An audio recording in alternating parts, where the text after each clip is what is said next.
PDF के सरबराह हकीम यासीन ने मरकजी हुकूमत पर जोर दिया कि वो एतमाद साजी के तौर पर मुजव्वज़ा असम्बली इंतखाबात से कबल ही जम्मू कश्मीर का रियासती दर्जा बहाल करें। उन्होंने कहा कि इससे मौजूदा समाजी व सियासी गैर इस्तेहकाम को काफी हद तक दूर करने में मदद मिलेगी। खान साहब में सुखनाग हल्के के पीडीएफ वर्करों के एक रोजा इजलास से खिताब करते हुए हकीम यासीन ने मरकजी हुकूमत पर जोर दिया कि जम्मू कश्मीर की अबतर सूरत हाल की बुनियादी वजह साबिक मरकजी व रियासती हुकूमतों की तरफ से अपने सियासी मकासद और ज़ाती अगराज के लिए लोगों से वक्तन फ़ौक़तन किए गए वादों से इन्हिराब और धोखाधड़ी है। हम जिस दलदले में इस वक्त फंसे हुए हैं, किसी की सुनवाई नहीं हो रही है, ब्यूरोक्रेटिक एक सिस्टम चल रहा है, ये जमहूरियत का नाम बदल नहीं हो सकता है ब्यूरोक्रेटिक सिस्टम जो है। लिहाजा इलेक्शन किसी भी सूरत में ज़रूरी है, इलेक्शन होने चाहिए ताकि इस सिस्टम को कम किया जाए और अवामी नुमाइंदे चाहे कोई भी आए मुंतखब होकर वो अवाम के मसाइल तरीके से जमहूरी अंदाज से हल करने की कोशिश करेंगे। टाउन हॉल वाडीपुरा में बीजेपी का एक रोजा कन्वेंशन मुनक्किद हुआ। कन्वेंशन की सदारत बीजेपी के तंजीमी जनरल सेक्रेटरी अशोक कौल ने की। जिला सदर अब्दुर्रहमान ठेकरी, तुलेल के डीडीसी मेंबर एजाज राजा और दूसरे लीडरान ने शिरकत की। कौल का कहना था कि जम्मू कश्मीर में मुकम्मल अमन कायम होने के बाद जम्मू कश्मीर का रियासत का दर्जा बहाल किया जाएगा।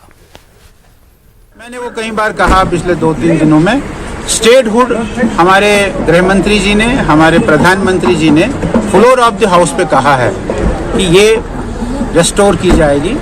जो ही जम्मू कश्मीर के हालात ठीक हो जाएंगे, नॉर्मल आ जाएंगे, ये सिलेक्टिव किलिंग्स खत्म हो जाएगी और यहाँ आम आदमी घूम फिर आराम से सकता है, उस समय ये स्टेटहुड फिर से बहाल हो जाएगी।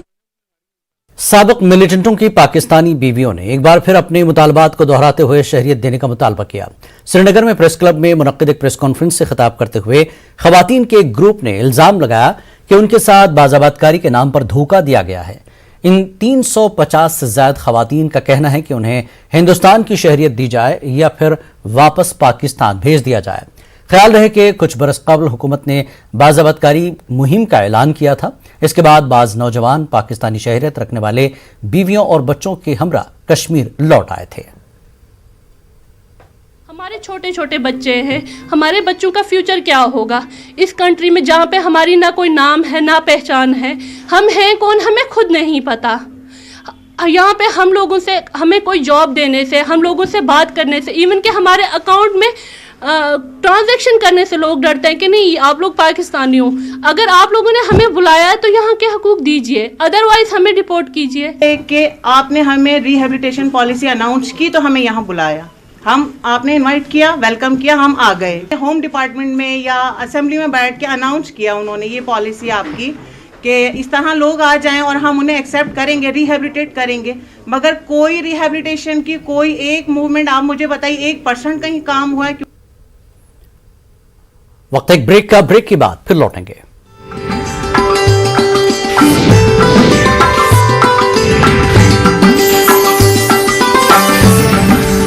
सांबा में पुलिस ने देर रात नाकाबंदी के दौरान एक गाड़ी से 1 किलो 180 ग्राम सोना जब्त किया है। पुलिस के मुताबिक यह सोना बगैर किसी टैक्स की अदायगी के लिए ले जाया जा रहा था। पुलिस ने बताया कि सांबा में शाहराह पर गाड़ियों की चेकिंग के लिए नाकाबंदी की गई थी। इस दौरान एक गाड़ी की चेकिंग करने पर सोना बरामद हुआ। इस मामले में पुलिस ने लुधियाना के रहने वाले शुगन नामी शख्स को हिरासत में लिया। बादशाह सांबा पुलिस ने महकमा एक्साइज को इतला दी। महकमा एक्साइज ने मौके पर ही 3,33,700 रुपए का जुर्माना आयद किया।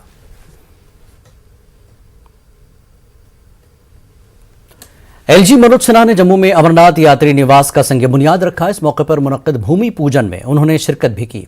एलजी ने कहा कि यात्री निवास की तामीर 18 माह में मुकम्मल हो जाएगी। उन्होंने कहा कि इंतजामिया अमरनाथ श्राइन की ज़ियारत के लिए आने वाले यात्रियों को हर तरह की सहूलत फराहम करने की ख्वाहिशमंद है। उन्होंने कहा कि इंतजामिया रोपवे बनाने पर गौर कर रही है, जिसके लिए फिजिबिलिटी रिपोर्ट का इंतजार कर रही है।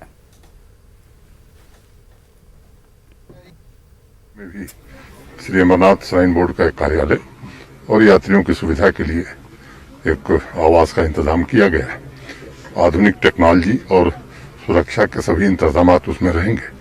मैं समझता हूं कि इससे पूरे देश में श्रद्धालुओं के बीच वातावरण बनेगा कि नहीं, अब यात्रा ये कठिन नहीं है।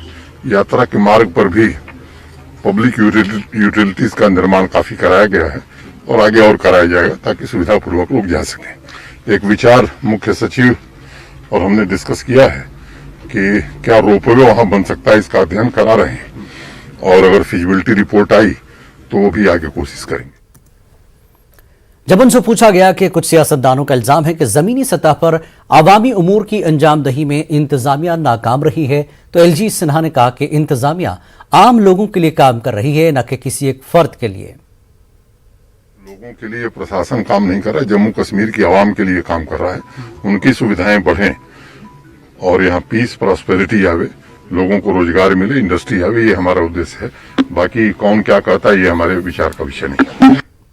अनंतनाग के सलगाम इलाके में एक स्कूल की इंतजामिया ने स्कूल को बंद करने का फैसला किया। स्कूल के 6 असातिज़ा को मुबैना तौर पर तनख्वाहें वागजार करने की मांग के बाद नौकरियों से निकाल दिया गया। फैसले के खिलाफ वालिदैन के ग्रुप ने बच्चों समेत स्कूल अहाते में एहतजाज किया। वालिदैन का कहना है कि डोनेशन और दीगर नामों पर अभी तक स्कूल ने उनसे लाखों रुपए वसूल किए हैं। स्कूल की प्रिंसिपल ने तस्दीक की कि माली खसारे की वजह से स्कूल को बंद किया जाएगा। न्यूज़ 18 से जब इस सिलसिले में ZEO एशमकाम अफरोज अहमद बाबा से रब्ता कायम किया गया तो उन्होंने कहा कि वालिदैन की NOC के बगैर स्कूल को बंद करने की इजाज़त नहीं दी जाएगी। कुछ दिन पहले हमको पता चला कि इन्होंने पूरे स्टाफ को टर्मिनेट किया है। यहाँ पे खाली इनके 3 टीचर्स है शायद, तो बाकी स्टाफ जो था अभी उनको अलाउ नहीं किया है, मेन गेट से उनको बाहर ही रखा है। और मैं पहलगाम से हूँ, इन्होंने फोन पे मेरे साथ बात की थी कि आपको हम ट्रांसपोर्ट दे देंगे कैसे भी करके। आज एक हफ्ता हो गया, हमें कोई ट्रांसपोर्ट नहीं मिला, कुछ नहीं मिला सर। हमारे साथ बहुत ही नाइंसाफी हो रही करना चाहते हैं हम। उन्होंने हमारे बच्चों का कैरियर मुस्तकबिल तबाह कर दिया। अब हमारी यही डिमांड है, अगर इनको हमारी नोटिस में आया है इनको यहाँ पर होटल और रेस्टोरेंट खोलना है, अगर इनको खोलना है नो प्रॉब्लम, हमें कोई ऑब्जेक्शन नहीं है। लेकिन हमारी एक ही डिमांड है, हमारे बच्चों को दूसरे स्कूल में एडजस्ट करो, हमें डीसी चाहे विद डोनेशन है। मैनेजमेंट कह रहे हैं हम ये स्कूल नहीं चला सकते हैं, तो ये उनके एंड से ये चीज़ आई है कि हम ये आगे कंटिन्यू नहीं कर सकते और हम लीगली प्रोसीजर कर रहे हैं कि हम इसे बंद ही करेंगे। वो कह रहे हैं कि हम बैंकरप्ट हुए हैं, तो इस वजह से हम लोग अब आगे नहीं चला सकते। इन लोगों का कहना है कि ये जो टीचर्स थे हमारे ये कॉन्ट्रैक्चुअल बेसिस पर थे, जो मैनेजमेंट ने मुझसे कहा, तो बोले इस हिसाब से अब उनका जो कॉन्ट्रैक्चुअल बेसिस पर थे वो लोग, इसलिए अब हम उन्हें टर्मिनेट कर रहे हैं। कोविड केसेस में इजाफे के बाद एक बार फिर मेंढर सब डिवीजन के मुख्तलिफ इलाकों में नाके लगाकर मुसाफिरों और आम लोगों की टेस्टिंग की जा रही है। हर चौक, बाजार, अस्पताल और दीगर गुंजान इलाकों में लोगों का कोरोना टेस्ट किया जा रहा है। ब्लॉक मेडिकल अफसर मेंढर डॉक्टर परवेज अहमद खान ने कहा कि हम मुसलसल नमूने ले रहे हैं और लोगों को आगाह कर रहे हैं कि अभी तक कोरोना खत्म नहीं हुआ है। ऐसे में एहतियाती तदाबीर अपनाने की जरूरत है। ओवरलोडिंग वगैरह मैक्सिमम सवारी न उठें, सोशल डिस्टेंस का ध्यान रखें, क्योंकि ये जो भी अभी ओमिक्रॉन टाइप जो ये पहले वायरस जो है अभी डिटेक्ट हुआ है, ये बहुत ही खतरनाक है। इसके साइन सिम्टम भी इतने नहीं हैं जो कि किसी को पता लगेगा। ये डायरेक्ट लंग पर इफेक्ट करता है और हम इतनी कोशिश करेंगे कि हमारे डिस्ट्रिक्ट में, हमारी यूटी में किसी भी तरीके से ये इंटर ना हो। DRDO की जानिब से पुलवामा में 200 बेड वाले कोविड अस्पताल का तामीराती काम मुकम्मल किया गया है। ताहम अस्पताल का इफ्तिताह न होने के सबब आज भी पुलवामा के कोविड मुतासरा मरीजों को कोनमो श्रीनगर मुंतकिल किया जा रहा है। अभी तक पुलवामा में RT-PCR लेबॉर्ट्री भी कायम नहीं की गई है।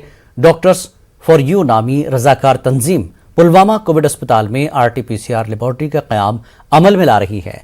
लगभग 3 करोड़ रुपए की लागत से हुकूमत ने 200 बेड वाला अस्पताल तामीर किया है। यहाँ पर ऑक्सीजन प्लांट भी कायम किया गया है।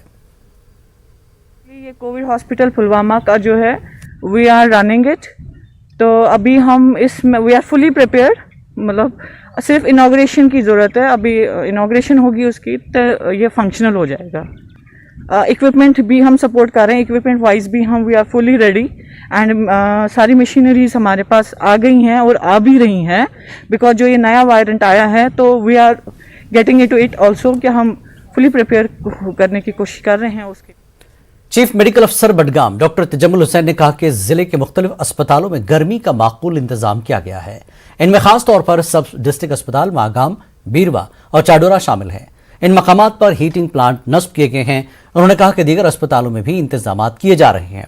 सीएमओ ने कहा कि अस्पतालों में दवाएं और एम्बुलेंस गाड़ियां भी दस्तयाब हैं। जिस तरह से हम हीटर्स का इस्तेमाल करते हैं अपनी हॉस्पिटल्स में, और पूरा जो हमको हीटिंग सिस्टम होती है जिस तरह से ब्लोवर्स या बाकी चीज़ें हैं, तो वो हमने तैयार रखे हैं। पूरी हमको पूरी तैयारी है। वी आर हैविंग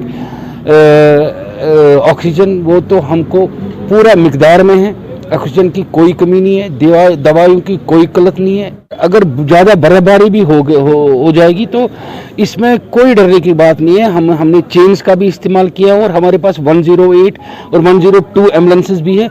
लोगों को वो डायल करना है 108 एंड 102, उनको एम्बुलेंस और डोर स्टेप्स में मिल सकती है ताकि पेशेंटों को कोई कोताही ना हो।